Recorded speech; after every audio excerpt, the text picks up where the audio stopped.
There. Going live. Awesome. Good morning, everybody. I'm Paul Spooner. Meherba Vehoshgelden to all my Turkish viewers. This is my 40th birthday, and so I thought I'd do something a little different and go through some of the stuff I've written about me. So, let's see. This is... We do this. Maybe pull it over here like this. There we go. That's not too bad.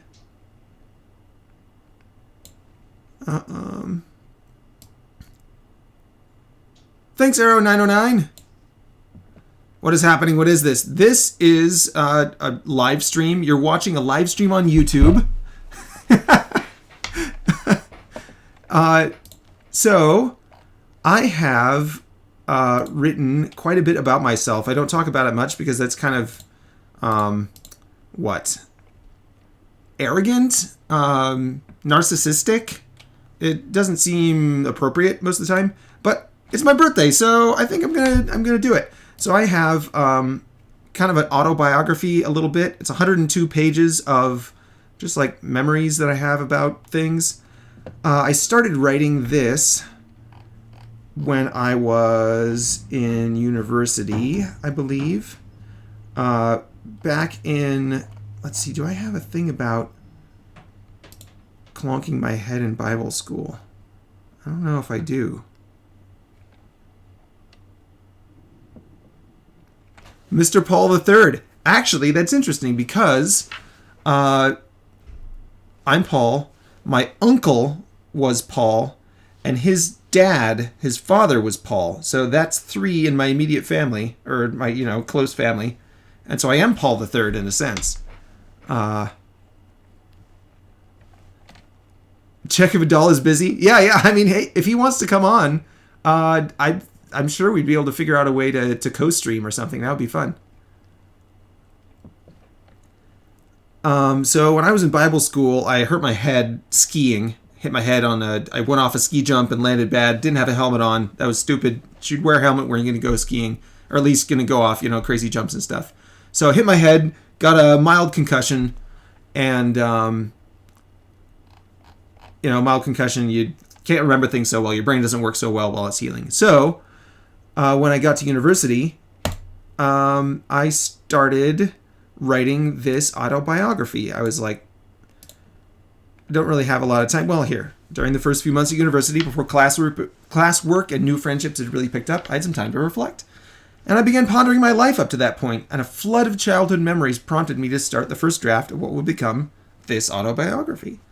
I recorded some dreams as well, basically notes on everything I could recall up to that point, excepting the girls and Bible school.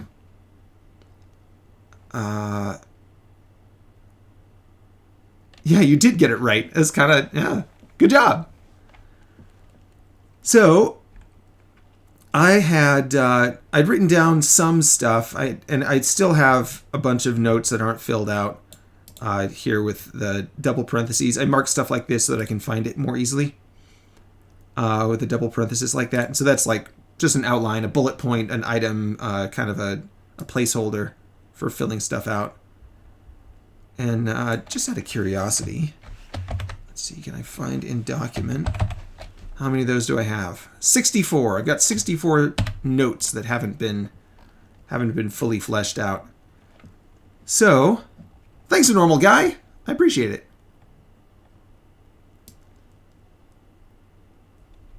So, I think, let's see. Let's just go over the outline. I was born in 1984. Obviously, I'm 40 years old now, so, math works out. And I was born into a middle-class family, which I'm still, middle class over here in the U.S., which is, we're fairly well off. Upper middle class. My father had married my mother when he was 40 and she was 31, I believe. And so, or a few years before that. I was born when he was 40. So he's 80 this year, and he's doing very well. I'm his oldest. And my first memory is of the 1986 World Exposition held in Vancouver, BC. I was 2.5 years old at the time. My little brother was less than a year old. He was very young. He was maybe 4 months old. The memory is singular and still burns vividly in my memory. The memory burns in my memory. That's not very well written. The memory is singular and still burns vividly. Let's just cut out the in my memory part. There. We visited some concession stands and then looked out at an endless sea of cars parked for display. I suspect we were at the Highway 86 sculpture.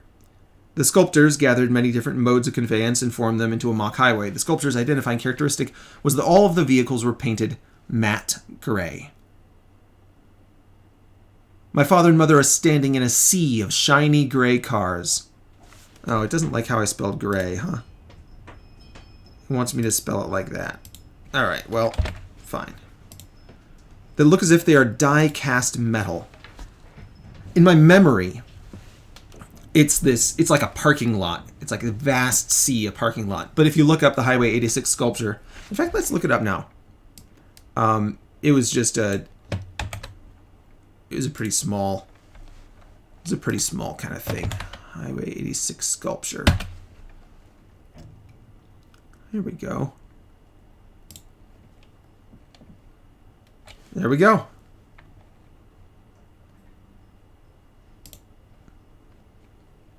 There it is, the Highway 86 sculpture. It's underwater? I remember it being underwater. Anyway. My memory burns in my memory. A perfect line. Yeah. Poetry. If I ever publish this, I'll go over it and re-edit and stuff. So, the sun beats down, it's warm out, Dad speaks. I learned to speak when I was a year old and I understand him. He says we are standing by a classic car. His tone is admiration and perhaps even awe. I don't know what a classic car is, but I want to take part in this thing my father admires. I want to touch it. I lean over and my mother voices concern. This is something sacred, not to be touched. All these cars, stretching as far as I can see in either direction, are holy. They are set apart. None may drive in them. None may sit in them. None may even touch them. Now my childish lust is awakened. My father's policy at the time was to, quote, give kids whatever they want until they are 2 years old, unquote. And I was not used to being refused. Somehow I prevailed on them, and I was lifted, the joy of being a child, to fly wherever you will, into the front seat, and eagerly grasped the steering wheel. There I sat, in the pose of control, in the place of authority, in a classic car revered by my father, in the holy parade held in awe by my mother, in the last World's Fair to be held in North America. I mentioned these cars had been sitting in the sun for hours. I did. So, of course, one would expect them to be hot, and they were. And so perhaps I felt as if I was burning alive. And I was. Oh, the agony. The betrayal. I recoiled from the wheel, my tender hands stinging. I'd been dressed in shorts, so the backs of my thighs and calves burned too. I flailed to escape, but the seat was hot as well and burned my forearms. I was burning alive. A human sacrifice to the gods of the classic car, the holiness of the sight, my mother's trepidation. It all became clear to me in that moment. Everything I touched seemed to be made of glowing metal, and for a moment my consciousness joined those innocents immolated in agony for Moloch and Baal, and numberless other wicked spirits. May their names burn like their victims' bodies. Of course, my father snatched me up again, and I suffered no lasting damage. Well, not physically. I've always been good with machines, but since then I've never been interested in cars, especially classic ones. Later we rode the monorail which passed over the sculpture. My mother pointed it out to me. There's the car you sat in. So the memory is thus of a moment frozen in time, looking down from the sky on myself in a burning sea of solid metal cars, with my parents and my brother beside me.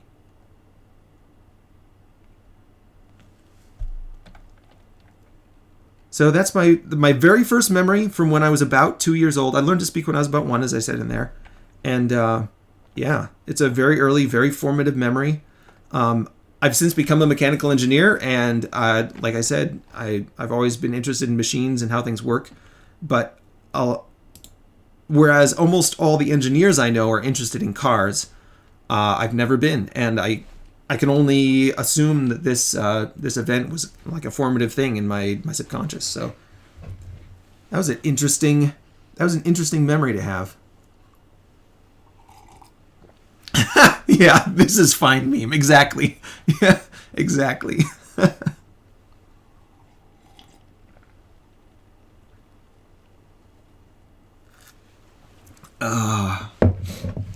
So, I grew up. I had some friends. I had some other formative experiences. What else? What are you guys interested in? I graduated from high school a year early. Worked for my uncle for a summer. The best memory so far. Yeah, well, I've only read one, so I guess this is not too hard. I went to Bible school for a year. Wrote in my journal a lot. I went to university for 4 years to get my engineering degree. Had a girlfriend that I didn't know that I had. That was kind of a fun... Let's see. Do I have... Kara Harklerode. Let's see. Kara, if you're watching this, I'm sorry that I put you through all that. I didn't know what I was doing at the time. I thought I was being a friend.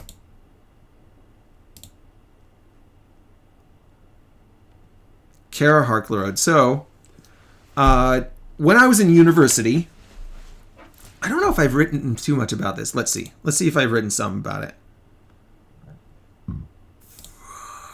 Kara. 2013, 1201.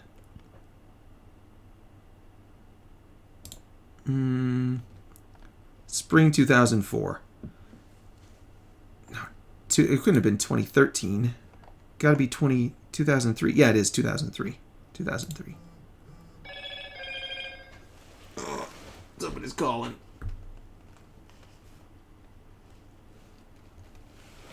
Not important. So, I went to university. Freshman year, I was in chemistry class. Took chemistry 101 or whatever. I had actually taken chemistry in junior college, so it might have been like the next year. It might have been the spring year. But the teacher's assistant was Kara Harklerode, and she wore overalls. In fact, I think I've got a picture of her somewhere. Let me see if I can dig up a picture of her. Adele loves doing this stuff, but he can't do it if he's busy. Also, increase your camera opacity, let you see your face. Okay. Let's see. Face, camera, filters, color correction, opacity. There you go. How's that? That's got to be better. Okay. Pictures.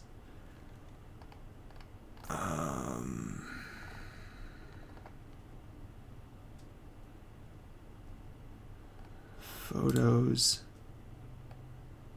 I might not have copied all my personal photos onto here. Oh, I'll bet I know.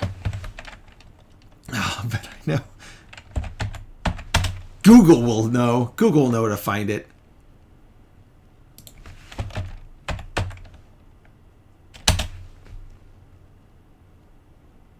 Oh, there she is. Kara Harklerode. So she always wore overalls like this. She was kind of a country girl, redhead. And when was this? Let's see. When was this? May 2003.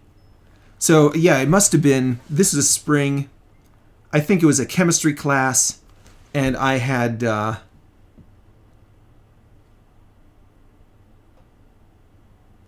I'm using a Mac. No, this is a Linux. This is a Linux machine. This is a Linux machine. Chill, my bro. Let's see. I can close that. So anyway, there's Kara Harklerode. This is at the bonfire. So this is even before. I don't know if I put this in the journal. Go on the bonfire. Let's see. Yeah, it was. But this was spring 2003. Change Max with Linux.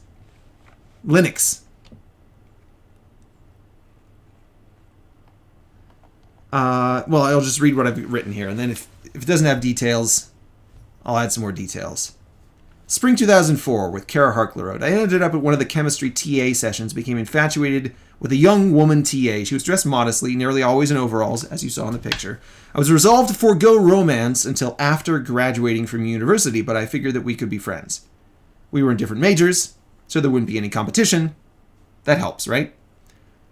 So it helps to add a little bit of context. When I was in, before I went off to school, when I was in high school, my parents instructed me firmly that I'm not supposed to get married until I've got a job and I've graduated from college. I don't want to get distracted. They're like, don't get distracted from getting your degree and all that stuff. So you find your pace and focus on your work and get your degree done, and then you can think about getting married. I was like, okay, I'm going to do that. I'm still something of an autist. I'm a little bit autistic. It's like, I don't really, what is this? Linux Paul is best Paul. I can do my neighbor's Wi-Fi with your Linux? Well, don't do that. Don't break things. Hey, Kat, welcome. Happy birthday. Yeah, thank you very much. So when I was in Bible school, they also had classes about taking relationships seriously and don't play with people's hearts and don't sleep around, obviously. So I was very rigorous in my thinking about relationships. I was like, I'm not going to get married. I'm not even going to date. I'm not going to be interested in girls. I'm not going to do any of that stuff. I'm going to get my degree, and then I can think about getting married.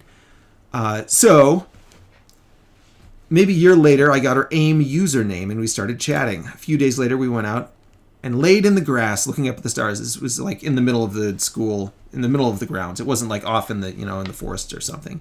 I climbed a few trees, sat in the branches, marveled that people never looked up. The meetings were just an excuse to talk. I don't know what I talked about, whatever came to mind, I suppose. She talked a lot about her relatives or family members. I wish I could remember any of what she said, but there you have it. She probably didn't remember anything that I said either. Perhaps it's best that way. Kara was friends with Sunny, another girl, and they once invited me to accompany them as they ran around the trees after dark, pretending to be fairies. I walked a modest distance away. I never touched her. The whole time I knew her, I never so much as held her hand. The dorm I was in hosted a bonfire, and I invited Kara to come. The guy running it prodded me to go sit next to her. I don't think he understood introverts, but he probably understood how she felt about me much better than I did. I eventually went over and struck up a conversation. I think I offered her some licorice, and she said that she preferred salty things in the evening, because sweets made her mouth feel slimy in the morning. She left me before the fire walking began, which I was disappointed about because she missed me walking on the red-hot coals with my bare feet.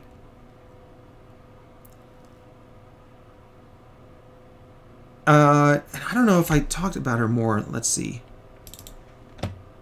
Kara. I do. Fall 2004. We corresponded over the summer.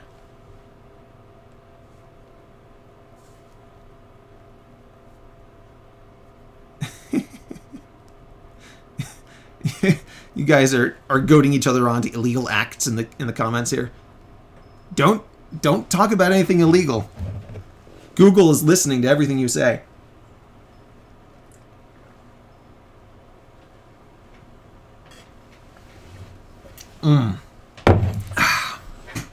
We corresponded over the summer. I've never really been platonic friends with a girl, and I think I'm not capable of it. So I'm still a little infatuated, but I write it off. My summer internship is boring. And interestingly, the summer internship that I was at was for a man who later became my father-in-law. So he was while I was infatuated with this girl at university, I was working for my future father-in-law. How things work out is kind of crazy. My summer internship is boring. It doesn't like how I spelled boring. 1 O in boring. All right, fine. Sure, Google. And Kara is just about all I can think about, so I write a long, vaguely allegorical poem entitled Midnight Castle. So let's read it together.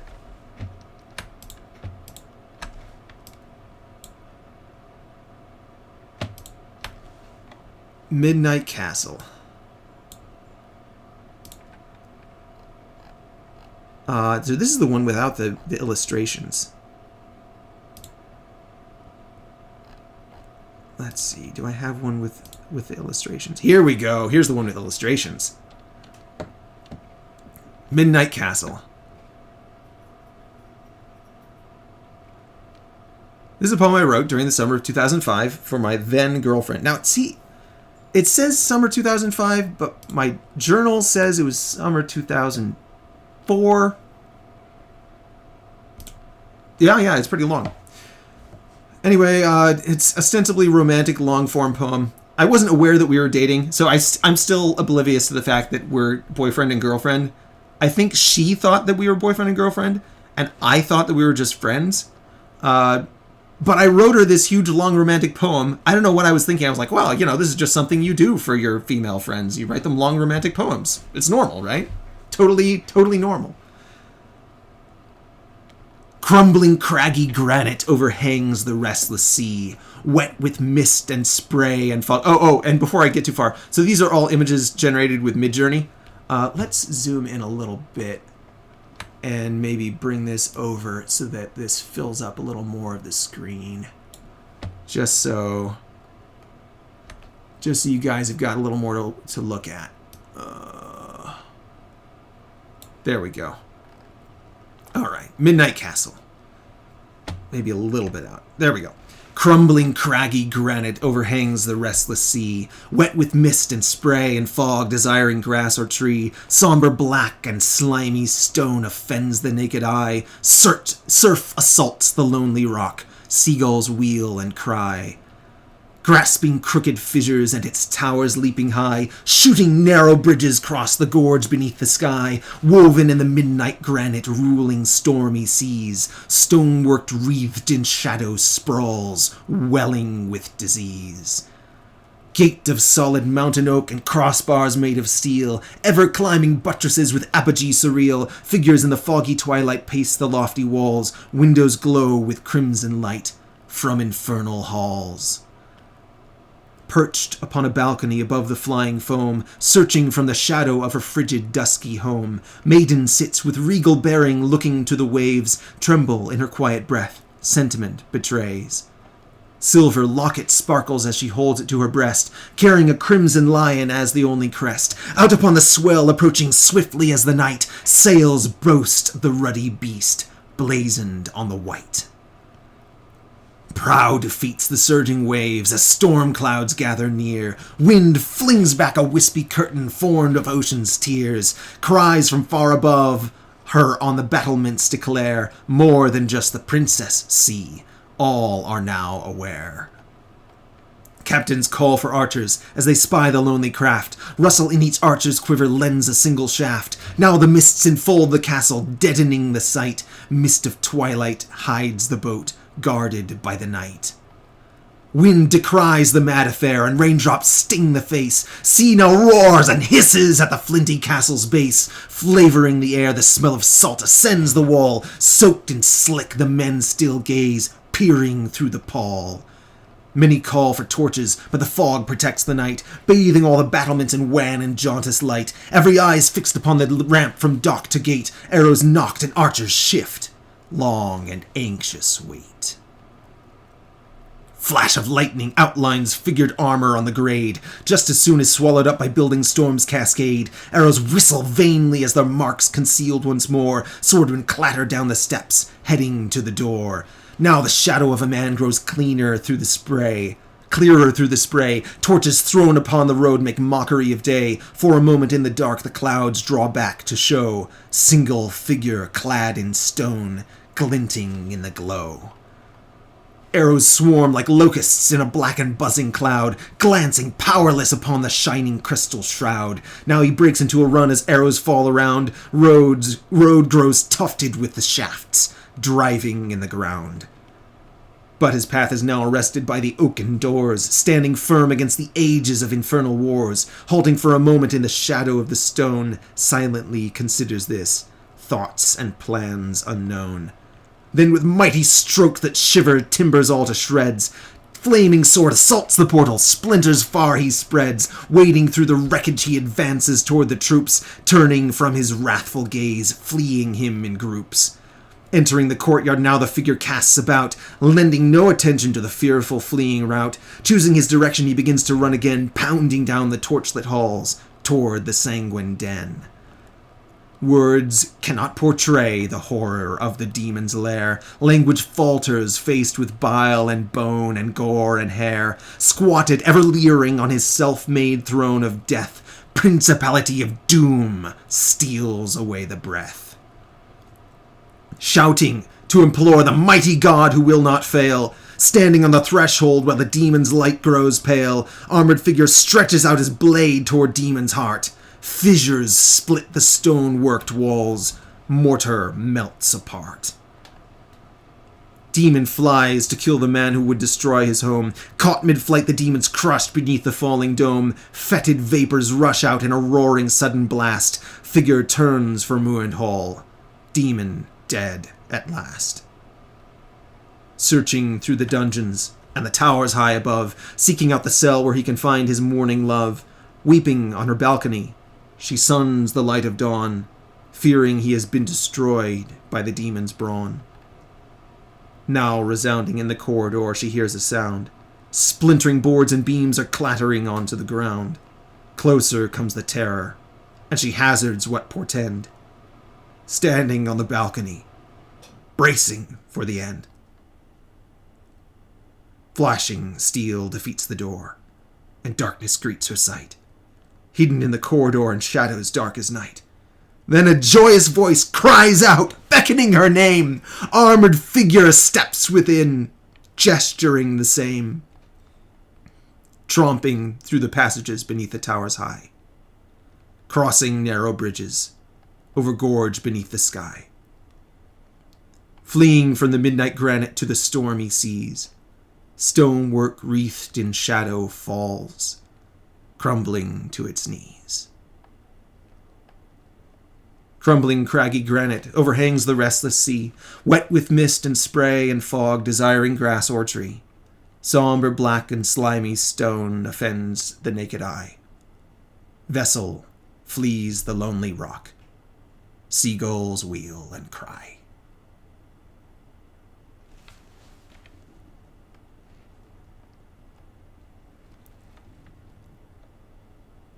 Going for some bananas.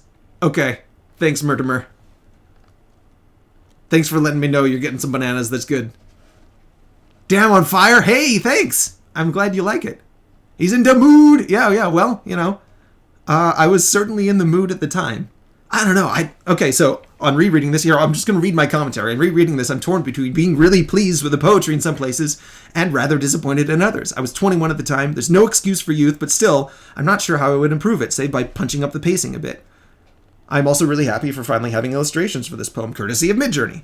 I took a lot of license with the scenes. I don't think it appreciates the poetry. I'm planning to do a rereading of this poem set to the images, but we'll see how long it takes. I'd also like to do like a... what? An animation maybe, or like a movie or something. I don't know.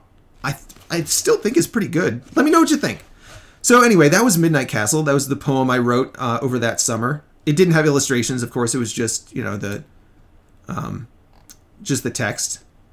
But yeah. So I wrote that for Kara. Although I denied even to myself that I was writing it for her. I think I just said, I was like, I wrote this poem. And it reminds me of you. Oh, dear. So, that was Kara Harklerode. Let's see. Let's bring this over a little more so you can see the text. Bananas were tooken. Good job, Murtimer. So we corresponded over the summer. I wrote her that poem. In the fall, she invites me to meet her family who are visiting the school. It's really awkward. I think about trying to ask her father's permission to date her. No, I do. I'm pretty sure I do. I ask it. So while I'm there, I'm like, hey, I'd like to go out with your daughter. And then instead of her father answering, her mother answers, and she gives some sort of, I forget what the answer was, but she gives some sort of answer that shocks me. I'm like, whoa. And so it's like, wait a minute. She doesn't have a strong father. He can't even answer a direct question. Or he's too socially inept to be aware of what's happening. I mean, like, I'm socially inept too, but that's okay, right? Maybe that's why she was attracted to me. I'm like her dad. And her mom seems like a little too overbearing, and so I leave the meeting. I was meeting in the dorm room. It wasn't like we went out to dinner or something. They were visiting, and she's like, hey, my parents are visiting, and go to the dorm room and meet her parents. So I leave under the impression that I should keep the relationship friendly, which is what I resume doing as far as I can tell. So I'm like, oh, okay, well, we're still friends, and we'll just keep being friends. That'll be fine.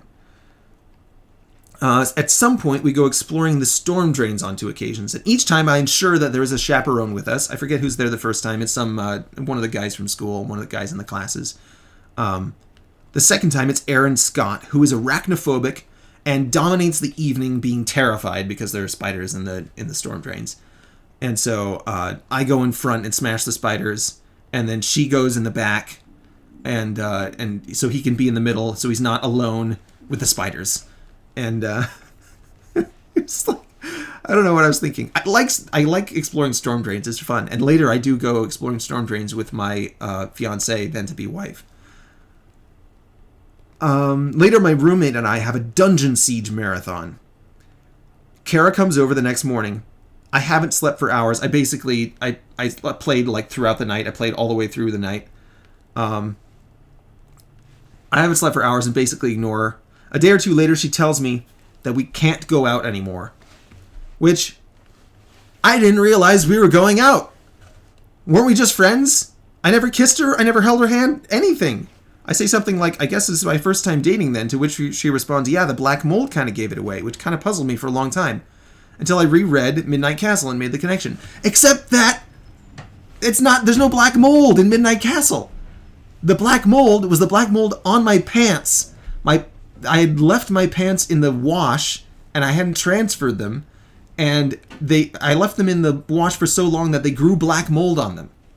And I don't know why that would be. I think maybe it was like she was saying that I was so inept at taking care of myself and presenting myself that it was no surprise to her that this is the first time that I had been dating, because there's no way that anyone would be interested in me. Except that earlier there had been several girls who'd been interested in me. So anyway, it doesn't matter.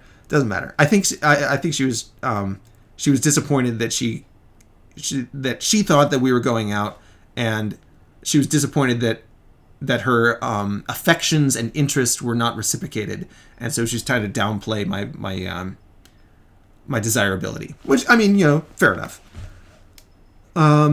Anyway, the connection. See, yeah. So this is. This needs to... Not true. It was my pants. There we go. A few weeks later, she started dating someone else. And we stopped being friends. Which I felt rather betrayed by, because, like...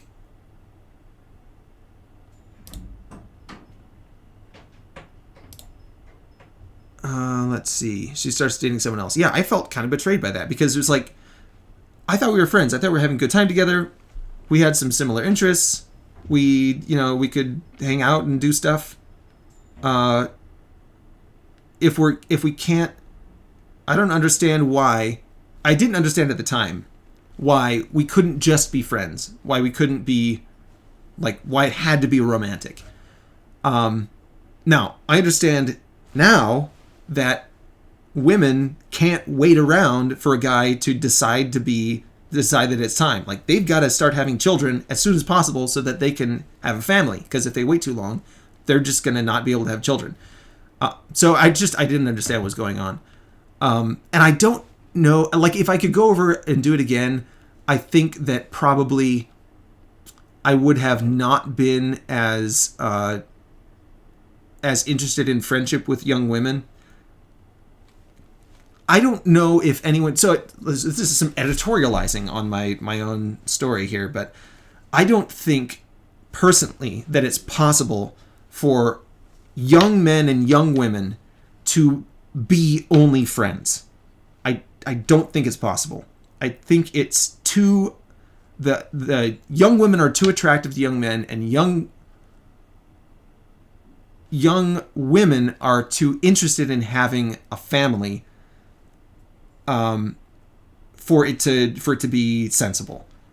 Now, I've seen people who are extroverted, and I think maybe that helps if you're extroverted and you're actually interested in people. But I'm pretty introverted, and Kara was pretty introverted, so we weren't actually interested in people. It was the interest in the relationship itself, in the intimacy, essentially. It was the attraction of the intimacy. So, man, you don't got to believe me, but I'm literally in status like this. So Nurplex, you are in a relationship where you just want to be friends, but the girl is like, I need babies, please marry me.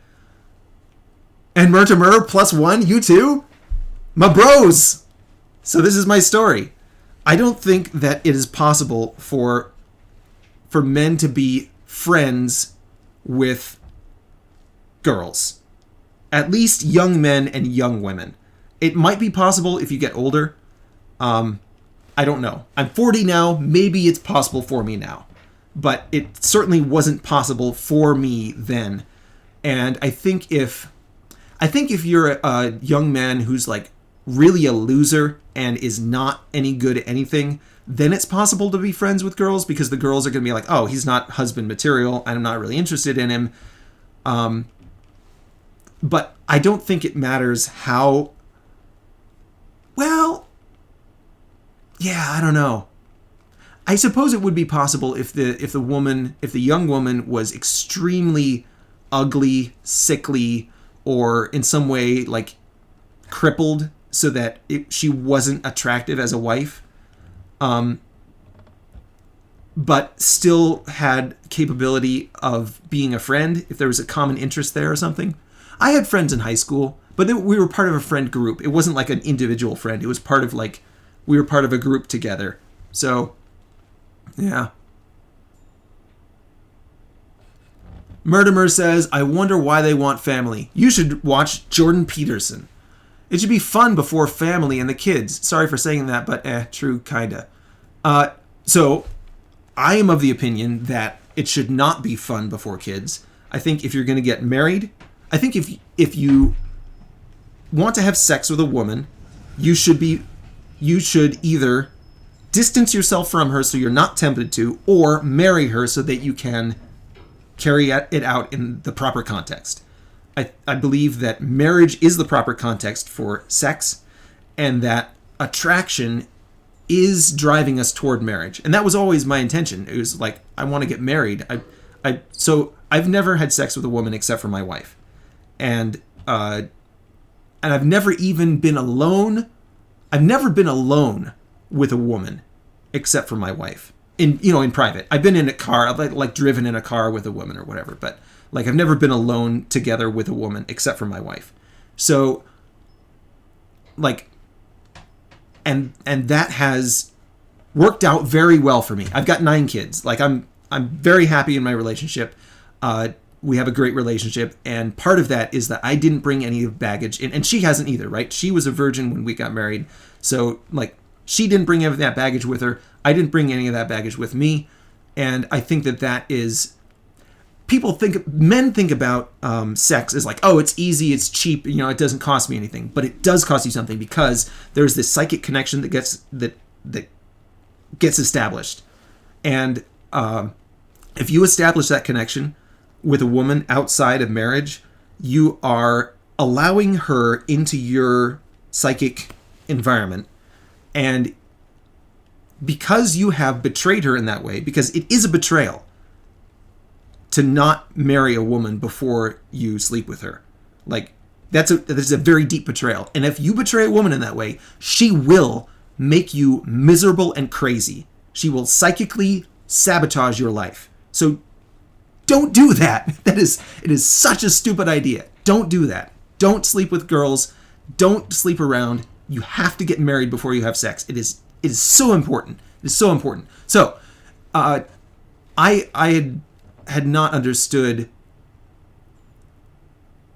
the drive for women at the time, and now I understand better. I watched Jordan Peterson about this. He's great. He explains it very well. But women have to have children early. They can't wait very long to have kids. They're most fertile when they're young, when they're 16, 14, 17, 18, 19, 20. In that period. So, like, if you're 25 and you marry a 16 or 17-year-old, that's ideal. I married my wife when she was 20. 20. And I was 25. So, like, that was pretty close to ideal. A little earlier would have been better for her. But it was, it was good. So I think also that the idea of dating in university, like going to university to find a wife, I think it's kind of foolish because the age gap is really, it's important for the man to be mature and well established. And it's important for the woman to be young enough that bearing children isn't a burden and, a real danger to her. So, I think the ideal is for a man to graduate university or whatever. I mean, I don't actually think that university is that important. I went to get my degree because you really need a degree to do engineering, but for most things, I don't think it's important. And even nowadays, it's not that important anymore. Elon Musk hires guys without degrees all the time. So it's kind of falling out of favor. But, be established in a career or something like that. And then for the young woman to be just out of high school, essentially. I mean, like, that seems like the ideal for me. So,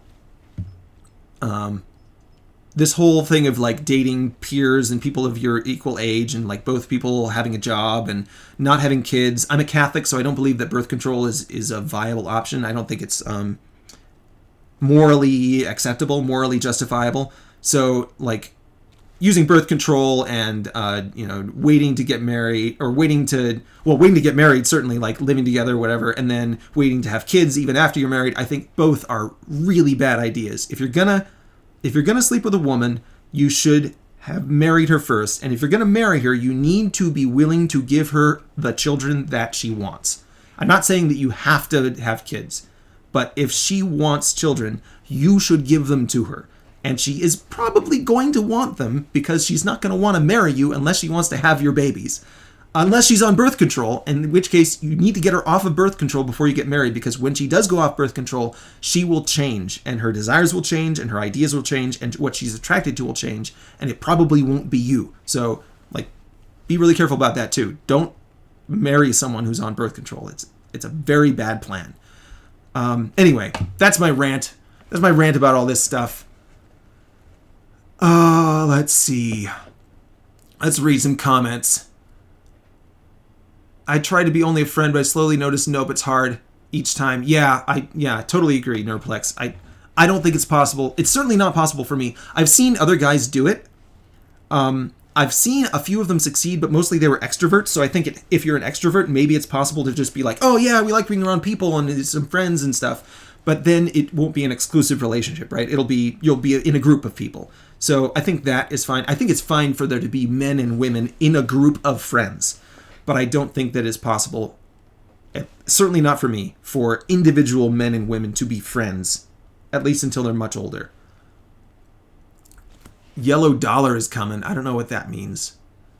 Win for Loyal Paul. Haha, thanks, guys. Dub. I'm back. Hey, welcome back, Cat. Candyman, hey! Hello from Turkey. Hello, Candyman. Meher. So this is my 40th birthday stream. We're going over the story of my life and reading about stuff, and we were just talking about girls. Love is greater than lust. That's right. That's right, Nerdplex.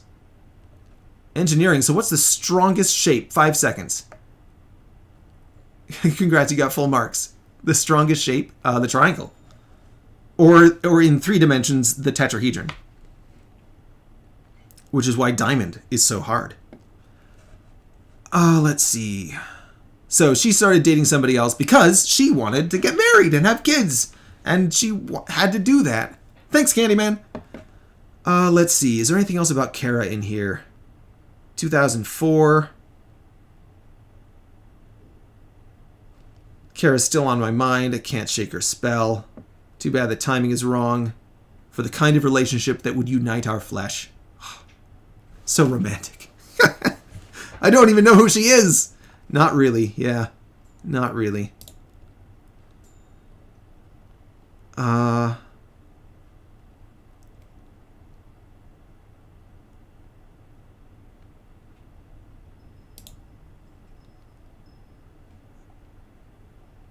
More, this is a journal entry about Kara. You can read it on the VOD if you want to. I'm not going to read it out. Journal entry. All right.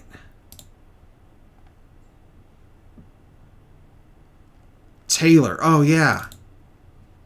Taylor Bozarth. Claps from Mortimer. Thanks, man. All right. So anyway, so that was my first girlfriend that I didn't even know I had. Before that, there was a girl who was interested in me in ceramics class.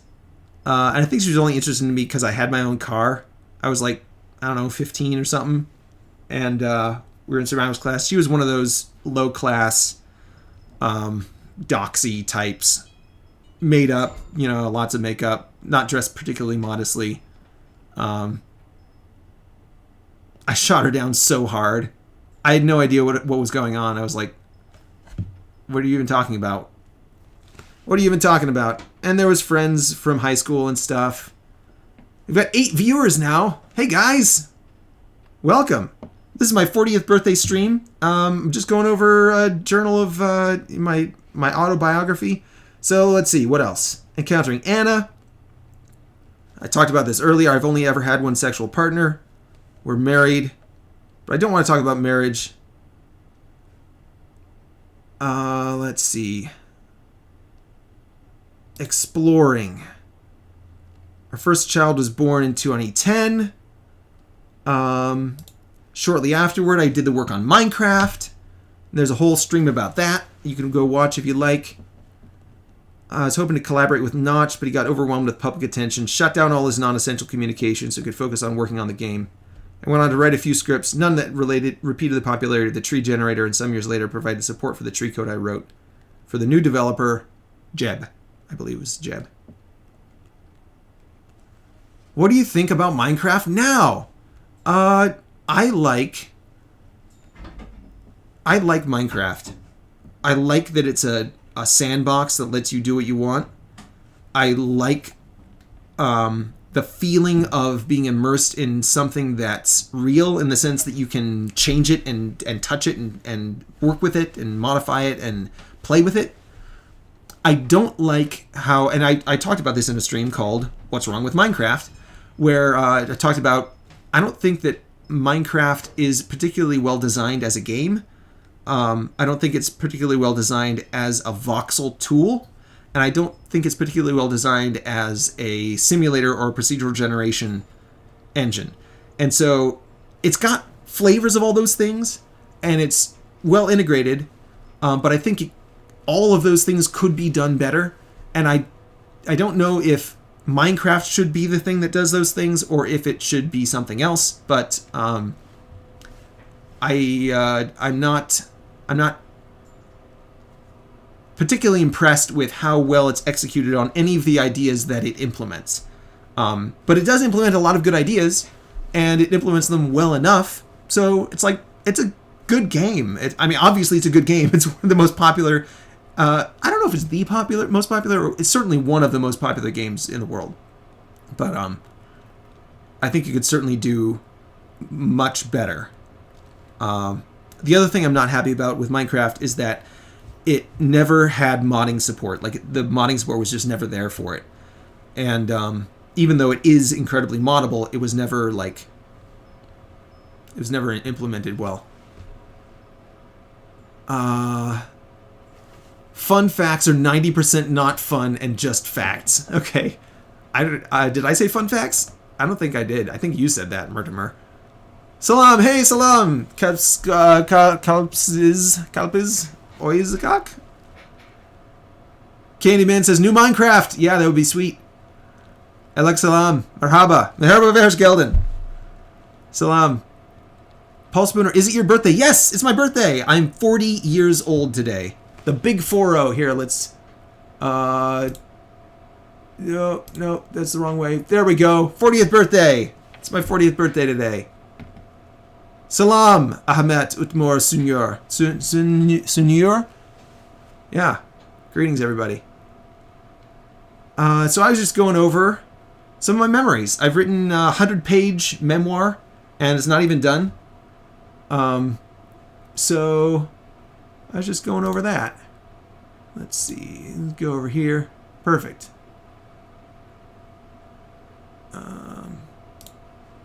Let's make this a little even more opaque. There we go. Happy birthday. Thanks, Kaloops. Yeah, thanks, Candyman. So, did the Minecraft stuff. Labor Day weekend, 2010. Plan checking at SEC. Oh, man. Yeah. So many things. My English is very bad. Sorry, Kaloops. I'm afraid you won't be able to understand this very well, because I don't speak Turkish.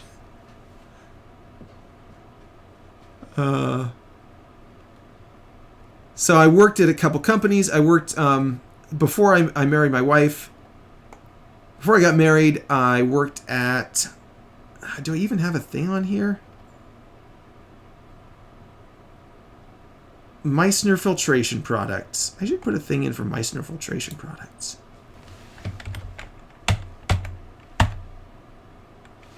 Meissner. Oh, here we go. Yeah. Getting a job at Meissner. Oh. Cat's back. Hey, welcome back. Let's see. So, I got a job at a company doing filtration. Then I got a different job. Oh, so I got a job doing filtration. Then I left my job and worked with Ian Hubert. Oh, let's go look at Ian Hubert's channel because he's got so much cool stuff.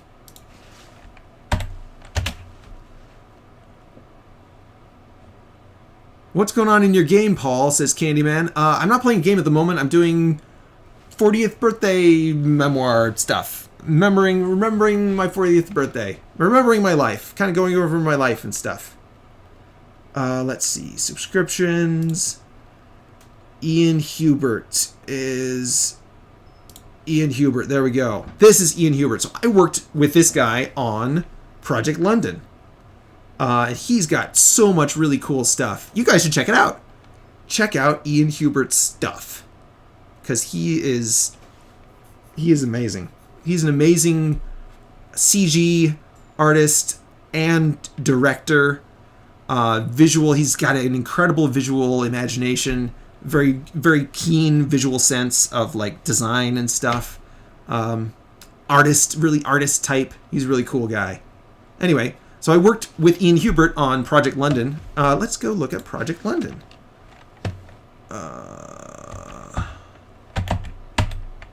Project London, Ian Hubert. He's got some stuff about it 10 years ago. Man, it was a long time ago. And it was even longer ago than that. World Building by Ian Hubert. It's on here somewhere. Where's Project London? Project London clip. Benny's Fuel and Repair. Project London. Here it is. I don't know if I can restream someone else's video, so I won't do it. But anyway, Project London. I worked on this movie. I made a few of the things. In fact, open the video of Duke and a doll for you. Yeah, I will. I will open that, but not yet. We haven't gotten there yet. That's like way at the end, because that was only a year ago. Anyway, I worked on Project London. Let's see if I can... Peripheral Arbor. Is it photojournals? Is it in Project London's in photojournals? No. Project London. Here we go. So if you go to this is my Project London thing.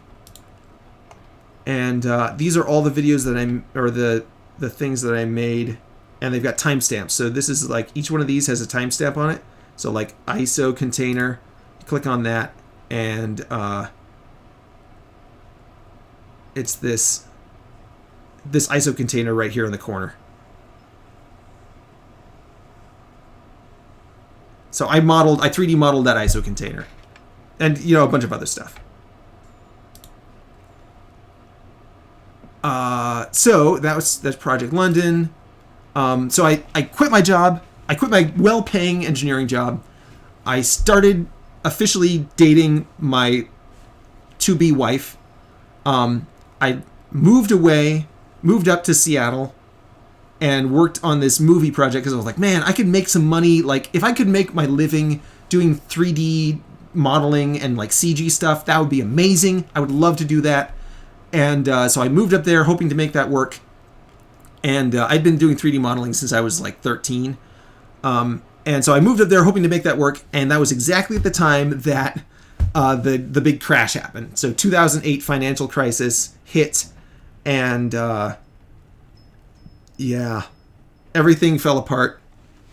Ian Hubert wasn't making any money from the movie. Nobody had any money to spend on movies and CG and stuff. And so that dream kind of died. Moved back to California, was unemployed for about a year, got a job doing engineering. Then my wife found me a job up in Seattle again. And so we moved up there together. By this time we had 2 kids. Worked in Seattle for a while. And then we went to Japan. I wrote a whole blog about that. Here, I'll put the link in there. Kat says 3D modeling is hard. Yeah, it's tricky. I have a very, very high spatial sense. Like, my brain processes 3-dimensional shapes really easily. And so for me, it's not particularly hard. But it's like I am talented in that way. And so I want to use all the talents that I have well. I don't want to waste them. I don't want to waste them by not using them or by using them for something that's bad. So, like, I'm extremely well tuned to 3-dimensional shapes. It's just like, I'm really good at that. I'm very bad at like social stuff. Like, my brain, I think the parts of my brain that are supposed to be doing social stuff are just like doing 3D stuff all the time. So I don't know what happened, but yeah. Copyrights is going to take this stream down. Yeah, well, I think if it gets, I'm not advertising. I'm not a YouTube partner or whatever. So even if it gets striked, I don't think it just means that I don't get ad revenue from any ads that I run on it. So, but I don't get ad revenue anyway. So I don't think it matters. This is really interesting. Everyone's a Turk. Yeah. So everyone, so 9/10 of my subscribers are Turkish. Roughly.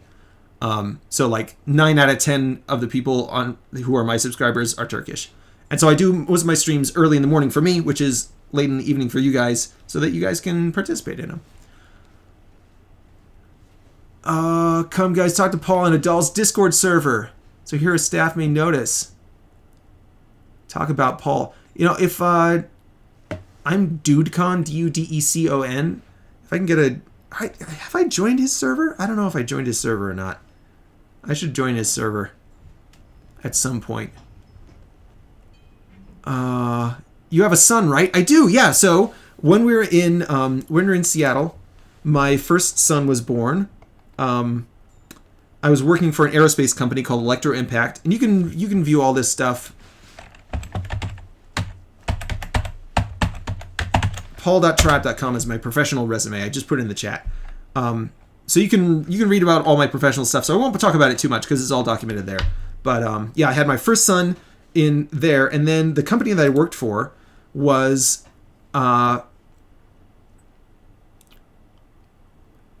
Your nickname is Heartless?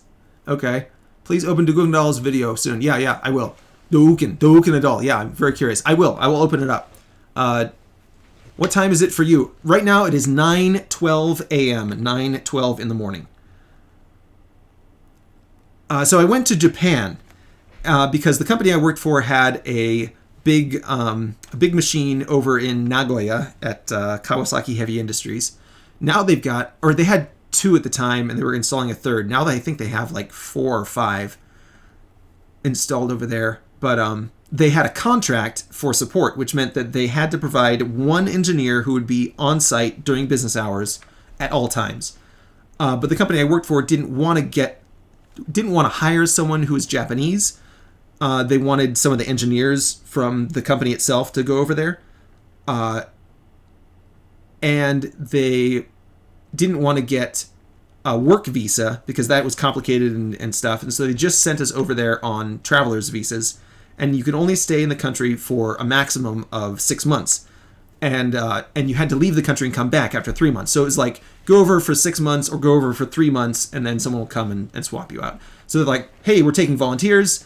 Does anyone want to go and live in Japan? You get room and board. They pay you a stipend. It was a generous stipend per day. Plus they pay for your rent. Plus they pay for a rental car that you get to use whenever you're not at work. And they'll send your family over. So I had 3 kids at the time, my 2 daughters and then my son, my oldest son. And my wife was pregnant. And I think we found out that she was pregnant after we had committed to go, but before we went over. And we found out that she was going to have the baby while we were in Japan. So it was like, do we really want to do this? And we decided, yes, we're going to. And that turned out very traumatic for my wife. It was okay for me. Like I got real riled up. In short, the Japanese, we had our baby in the hospital, and the Japanese took our baby away to the incubator and wouldn't give him back, even though there was nothing wrong with him. So that made me unhappy. But it all turned out well in the end. And anyway, that was a whole thing. And I've got a blog about it, spooningjapan.blogspot.com. Here, I'll just copy this into the chat. And so I wrote all about that. You can read about that if you want. I mentioned there's these 3-month stints where you go over for 3 months, then you have to leave the country and come back, and then you're there for another 3 months. And so when I left the country and then came back, it was actually the second time I left the country and came back. I went to Singapore because the company was like, we'll pay for your flight to wherever you want to go. You have to be back to work in a week or whatever. And so I was like, I've always wanted to go to Singapore. I love the like very strict, moral, authoritarian, monarchical kind of government they have. I love their culture. They're lawful, organized, but also like lots of personal liberty and lots of personal responsibility. And I wanted to go there and see if it was everything that people said it was. A lot of people are like, oh, it's so terrible. They don't let people be gay there or whatever. And I was like, I don't care about that. I'm not gay and I don't think that you should be. So like, that's fine. You don't have to agree with the politics of government, but I happen to. So I was like, yeah, that's fine with me. They're not super big on free speech, but it's like, yeah, that's like, they're free enough. You can say whatever you want as long as you don't like try to take down the government, more or less. So it's like, yeah, that's fine with me. I don't want to take down the government. Like, I love the place. I think it's great. So I wanted to go there and, I wanted to see what it was like. So I went to Japan, and then while I was in Japan, I had to go out of the country. So I went to Singapore for a week. And it was just me. It wasn't my wife. My wife had just had the baby, like a week beforehand or something like that. So the baby was born, and then I left, and she was in Japan. She went to Osaka to get the baby's passport, I think. Anyway, so I was there by myself, and while I was there, I had studied Singapore somewhat because I wanted to move there and live there. My wife's not big on moving away from family and stuff, which is understandable. But I was like, man, I really want to live in Singapore. I think it's a great place. And so I had studied it, and I had noticed that there was this tiny little island out on the bay. It's like, there's a bunch of islands, but I think it is the smallest island in Singapore, is this island called Pulau Jong. And so I thought about it over the years. I was like, oh, this is a cool place. It'd be neat to go there someday. And I was in Singapore, and I had a couple days left where I had seen all the things I wanted to see. It's a pretty small country, and I'd been to I'd seen some sites, and I wasn't really there for like the museums or anything, but I had been to some museums, and I'd gone kind of around the country a little bit, seen some stuff, rode the tram, rode around on the light rail. And so I was like, man, I should just go. Oh, no, I went to, okay, so I was at a museum, and there was an art exhibit there, I think, or something. And in the exhibit, there was a picture of Pulajong, and it had on there, like, no one's been there. It's a protected area. You can't go there. It's surrounded by impassable reefs. It's basically impossible to get there. And I was like, man, I should go there. Like, you say it's impossible, and like, I want to go there. I want to do an expedition. I'm gonna, like, because it said like no one knows what lives there, no one knows what's on the island. It's just like no one's been there, and like nothing is known about it. And so I was like, man, I should go there. I should go and take a video. I had a little waterproof camera with me, or it was like a GoPro kind of thing. It was a Samsung, I think it was a Samsung or a Sony little GoPro style camera. And so I was like, man, I should go there. And so I did. Over the course of a couple days, I sought out the government officials that were in charge of the park. I said, hey, I want to go there. And they're like, yeah, sure. Don't break anything. Don't get hurt.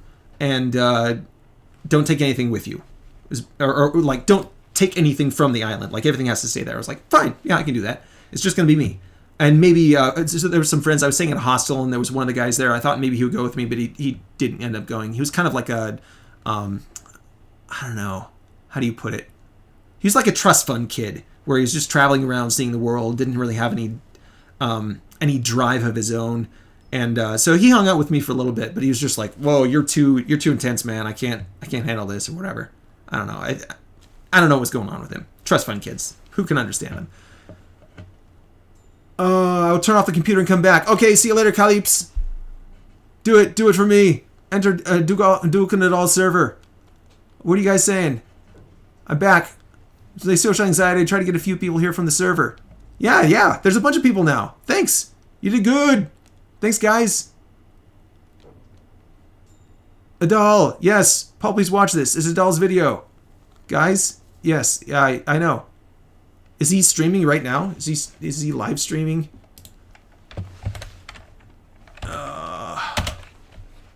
YouTube.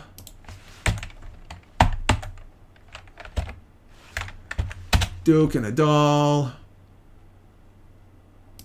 Duke and Adal TVO. I don't think he's live streaming at the moment. 5 months ago? No. 2 weeks ago. Last stream 2 weeks ago. Let's see. Live. Yeah, 2 months ago was his last live stream. He doesn't live stream too much. Let's see.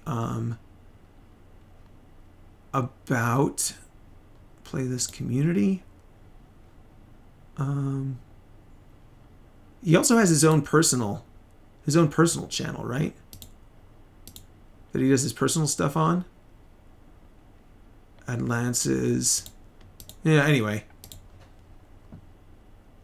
He's probably on Twitch right now. Okay, yeah, it's live streaming on Twitch. That makes sense.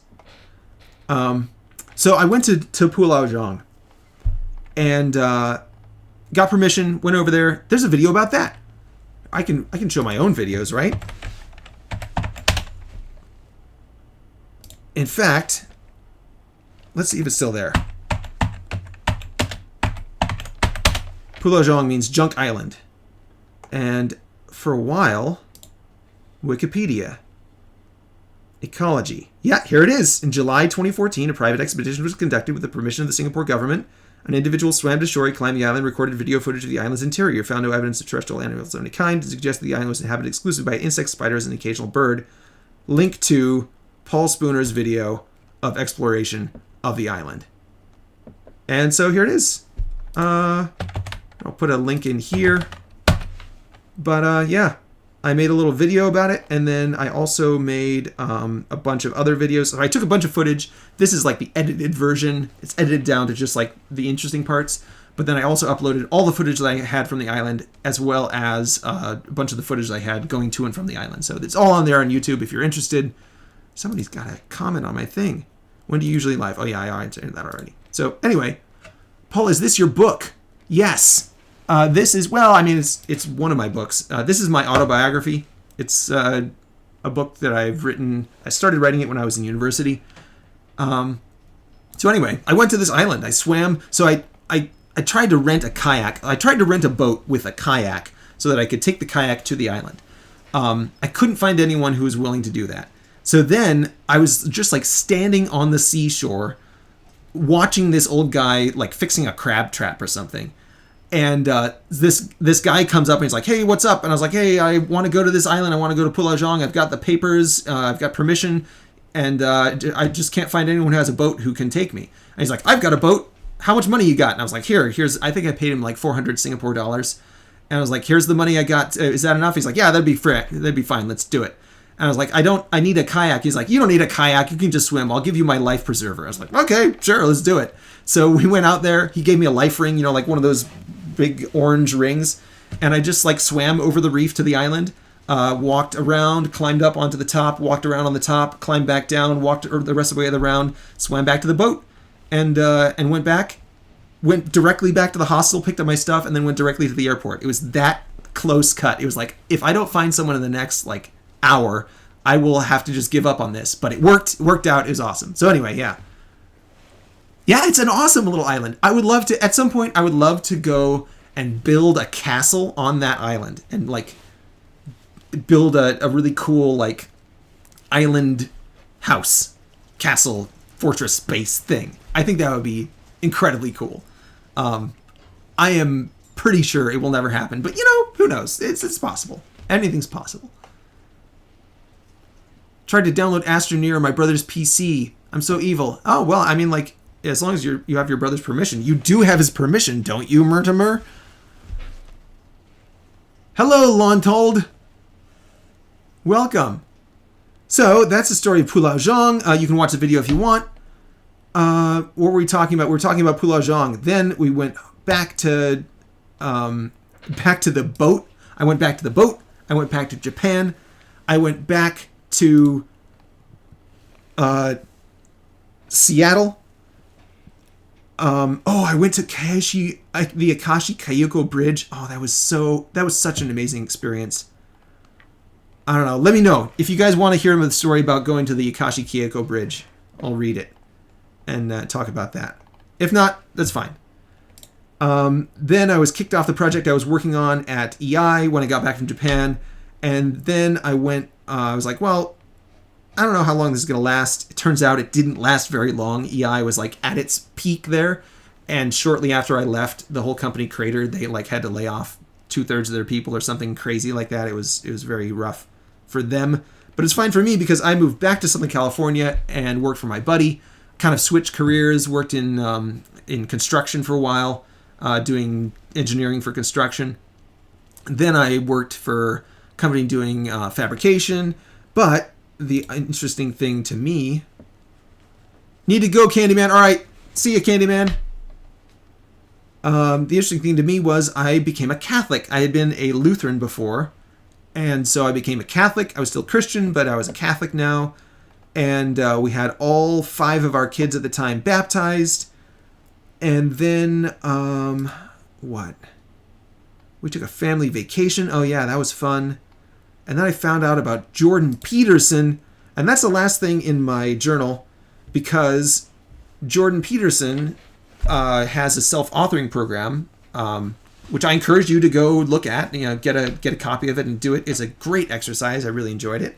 And doing the self-authoring program was one of the things that got me back to writing on my autobiography. And so the last thing in my autobiography is about Jordan Peterson because it kind of comes full circle. So that closes that all up. And that brings us up to like maybe 4 years ago, roughly 4 years ago. And I'm not going to get a 7-year-old's permission. Your 7-year-old brother has his own computer? That's amazing. All the computers that at our house are owned by me. They're my computers. They're not like, they don't belong to anyone. Well, I mean, because like we don't have 9 computers. Actually, we might. We might have 9 computers. But we don't have like one for each kid. It's just like whichever one of you needs to use a computer at the time, you can use one of the computers. He destroyed my Rocket League items. Oh no. Sorry to hear that, Mortimer. Hi, Elmec. Hey, come back. Hey, welcome back, Caloops. Calpziz.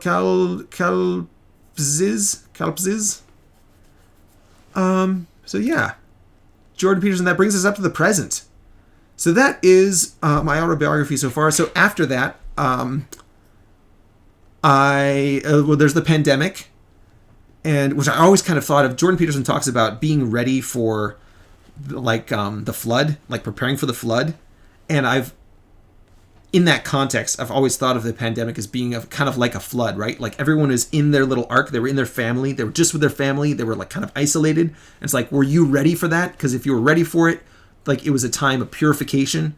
And if you weren't ready for it, you were drowned in the flood. Like you were drowned in the sea. So anyway, we weathered the flood of the pandemic not too badly.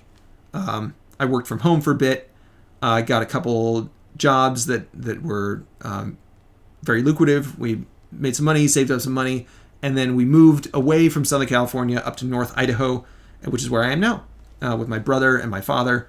And yeah, we're very happy. You want me to call you Heartless? Kyle Piz wants me to call him or her Heartless. Okay, I'll try to remember. Is there a way to like add... Let's see, add a nickname. I can't add a nickname to you. Sorry. I'll try to remember to call you Heartless.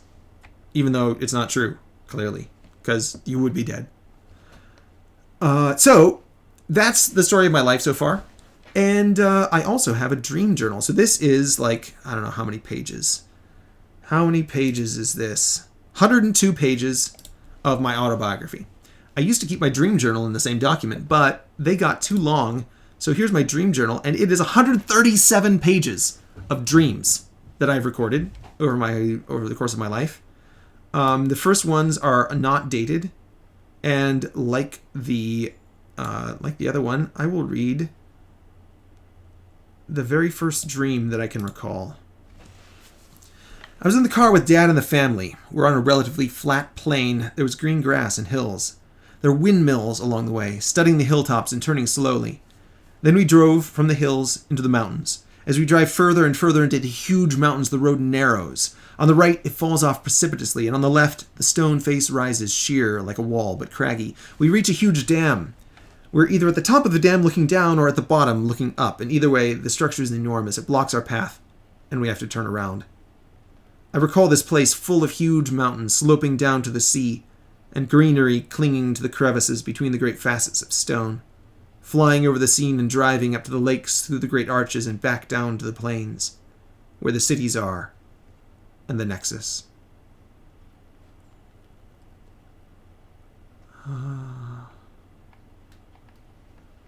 Yeah, so anyway, I've got a lot of dreams in here. There's just dreams on dreams on dreams. The later ones are dated.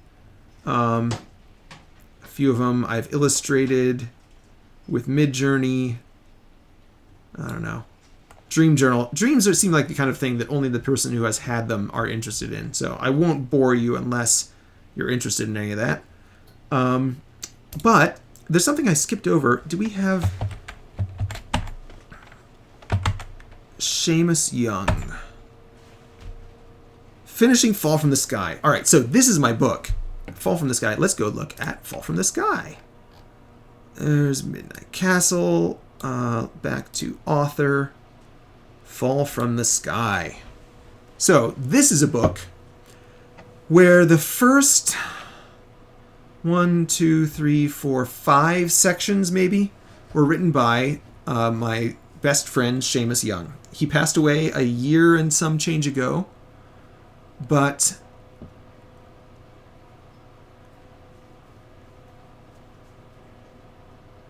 let's see. Nurplex says, high levels of a dolls community isn't really happy about talking about this stream and saying that I'm advertising. Yeah, well, I mean, you are advertising a bit. I don't know why they were never friendly and kind. They're literally the reverse version of a doll. Yeah, a doll seems to be like a friendly, kind person. But, you know, so there's something about communities. A community forms for a reason. And if you try to oppose the reason that the community is formed in the community is going to push back against you.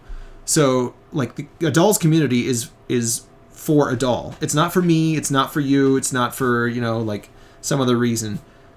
And so like certainly you can draw attention to like, hey, this guy that Adal talked about is doing a live stream talking about his life, and you know, that's fine. But if you're just spamming about like, hey, everyone who's interested in Duke and Adal, you should be interested in this other guy, it's like, well, no, that's not the purpose of this community. Like the purpose of the community of Adal's Discord is for Adal and his work and the stuff that he makes and the stuff that he does and the stuff that he's interested in. It's not for me. And like, I don't own him. Just because he made a video about me doesn't mean that like everyone that is interested in him needs to be interested in me. Like you are, and I appreciate that, and that's great. And you know, that's great. I'm glad you're here. But if you're going and like spamming people and trying to like co-opt his community to come over and join my community, like that's not going to work. And people are going to be mad at you. And like, you can't violently grab someone and tell them they have to do something without a really good reason. And like, me doing a live stream for my birthday is not a good reason. So yeah, don't spam his Discord server about it. Yeah, no, you just said it once. Okay, that's fine. Yeah, like it's totally appropriate to be like, hey, there's this guy that he made a video about, and he's talking about Duke, and oh, I should talk about that. I said I would, so let's do that. So before we go back to talk about the book, well, so anyway, I can talk about it briefly. There's a book I wrote. It was started by Seamus Young. He wrote about 40,000 words of it. I expanded it to 120,000 words. You can read it. I think it's ffts.triup.com. Nope, I don't have a subdomain for it. That's okay. You can find it on my author page, author.triup.com. That's one. There we go.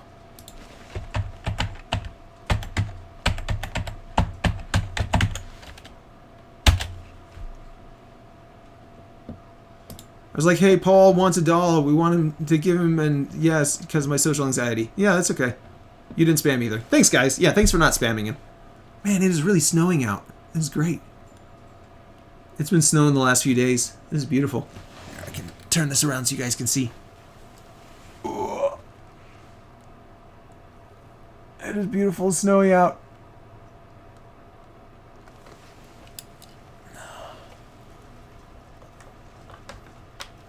Oh no, and now my camera's all wonkadied. There we go. Is that all right? That's all right. Kelpies means heartless in English. Oh, that's why I call it heartless. I see. I want now too. You want some snow? Oh yeah, yeah. Yeah, it's really fun. It's one of the nice things about living up here in the north. It snows during the winter. It's fun. It's rainy there? Oh, fun. Good. Well, I'm glad you guys are getting some rain. So anyway, so yeah, this is a book that I wrote. It's the first novel, full-length novel that I've written. But you can go to author.triup.com and read some of the other stuff that I wrote. Here's my author page. There's that Midnight Castle that I read earlier. There's a Hundar story I wrote when I was 10. Fall from the Sky, that was with Seamus Young. There's a really short poem, some short stories, some other stuff. I've got some blogs and I've done some audiobooks. Yeah, a bunch of stuff. Anyway. So let's go look at Duke and Adal's channel. Because that's why most of you guys are here. You're not here for me. You're here for Duke and Adal. So, let's see. Let's search his channel for Paul Spooner. Is it Paul Spooner? Yep, here we go. 8 minutes long. 200,000 views. It's me! Oh yeah, so that was, that's from, that picture is from a reading of The Ballad of the White Horse, which I did. The Ballad of the White Horse is a epic poem, much longer than the one that I read, written by G.K. Chesterton. And I memorized The Ballad of the White Horse, and then I've done a reading of it, and it's on YouTube, so you can look up Ballad of the White Horse, Paul Spooner, or whatever, and I've got a whole reading of the poem. It's 8:36 at night. Yeah. It's day and night in Turkey right now. No. Oh, yeah, I see. Yeah, it's night in Turkey. It's like 8 o'clock at night. Right now, it's 9:30 in the morning for me. So it works out pretty well. This time of day works out well for you guys and well for me. Anyway, so this is the video that Duke and Adal made about the work that I did on Minecraft. And let's see. In the credits of Minecraft, there is Paul Spooner. There's my name in the credits of Minecraft. And so anyway, this video, let's go look at my YouTube subscriber. Let's see here. YouTube Studio. There we go. Okay, so analytics, audience, let's see, subscribers, see more, subscribers by content, new viewers by content, monthly, no, yearly. Why is this such a bad subscription status?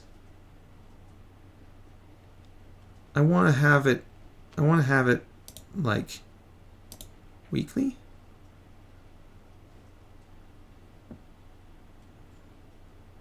Here we go.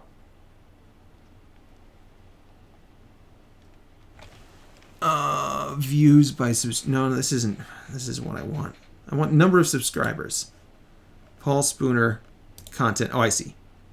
Lifetime. Let's just do it over lifetime. They don't keep track over that long.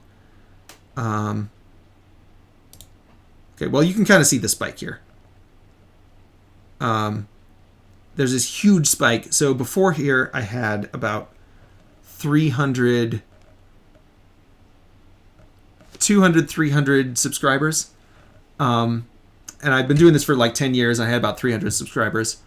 And then, what was his name? Sageless. Random Sageless made a video about me. And that got me about 100 subscribers. And then Duke and Adal made a video about me. And that got me almost 2,000 subscribers. So this is the video that Duke and Adal made about me. And this is the reason that you're all here. Basically. Yeah, so there I am. That's me. And this is Duke and Adal's video about me. And you probably already know this, but some of you were asking me to show it, and so here it is. IP, did you mean invite? Oh yeah, so he has a server. If you go to his channel and you click on about, you've got his Atlantis is his server. DukeandAdal.com is his website. And on here, I believe, is a link to, so this is his merch. And on here, I think, is a link to his Minecraft server. I don't think you need an invite. You can just go and join it. Anyway, it's Atlantis is his Minecraft server.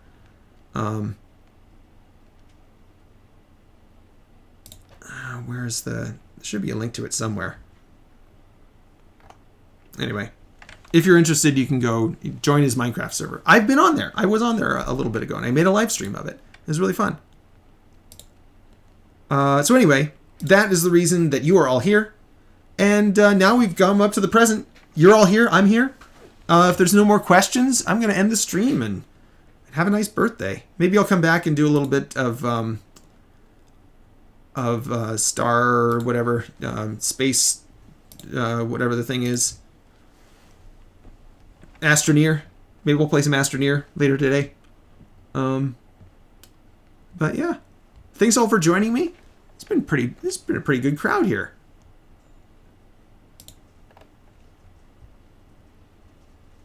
Yeah, see you guys around. Thanks for joining me.